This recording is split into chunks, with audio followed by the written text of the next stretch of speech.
যখন পাকিস্তান বিজয়ের দ্বার প্রান্তে যাবে তখন ভারত আমাদের উপরে প্রতিশোধ নেওয়া শুরু করবে। এজন্য আমরা বসে থাকার সময় নেই। আমাদের উপরে তারা প্রতিশোধের হাত বাড়াবে। তারা প্রতিশোধ নিবে এই অর্থে, ওই মুসলমানদের সঙ্গে পারি নাই, এখন বাংলাদেশের উপরে প্রতিশোধ নিব। আমরা যদি এখনো সজাগ না হই, আগামী দিন আমাদের ভয়াবহ অবস্থা আসবে। আজ অবধি ভারত কোনো যুদ্ধে বিজয় অর্জন করতে পারেনি। পাকিস্তানের সাথে যুদ্ধ করে বিজয় অর্জন করতে পারেনি, চীনের সাথে যুদ্ধ করে বিজয় অর্জন করতে পারেনি, এবং সামনের দিনের এটা এত ভয়াবহ হবে।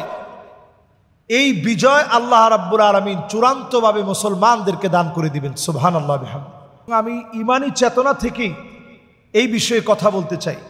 আপনারা জানেন যে ভারত এবং পাকিস্তান দুই দেশের ভিতরে অনেক দিন ধরেই বিভিন্ন বিষয়ে বাকবিতণ্ডা চলছিল, এবং সর্বশেষ এই বাকবিতণ্ডার পরে সর্বশেষ যুদ্ধ পর্যন্ত কিন্তু গড়িয়ে গেল।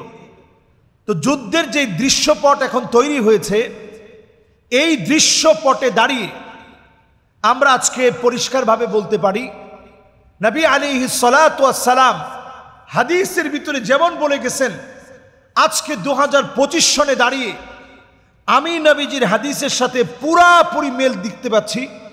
পুরাপুরি মিল আমি দেখতে পাচ্ছি 2025 সনের আজকের এই জুমআতে আমি পরিষ্কার একটা মিল দেখতে পাচ্ছি।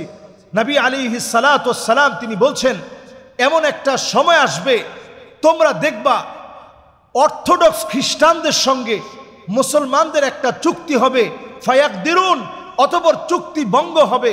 অর্থোডক্স খ্রিস্টানদেরকে এখন আপনি পাবেন রাশিয়াতে।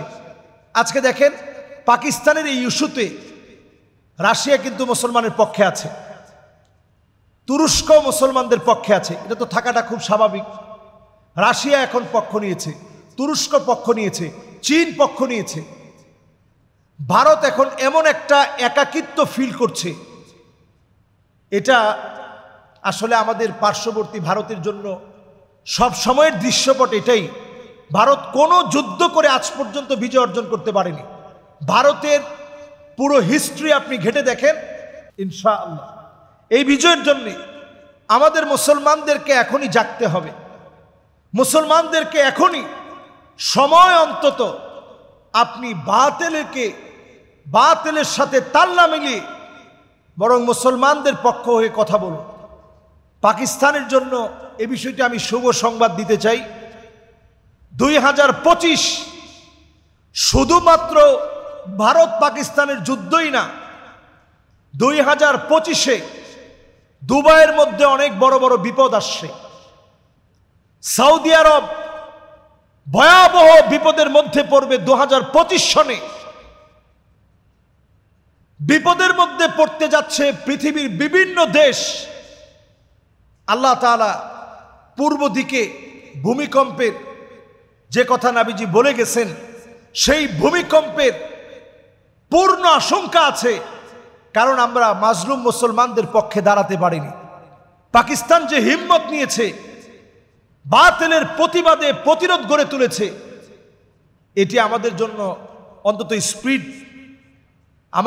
অন্তত স্পিরিটকে জাগ্রত করে।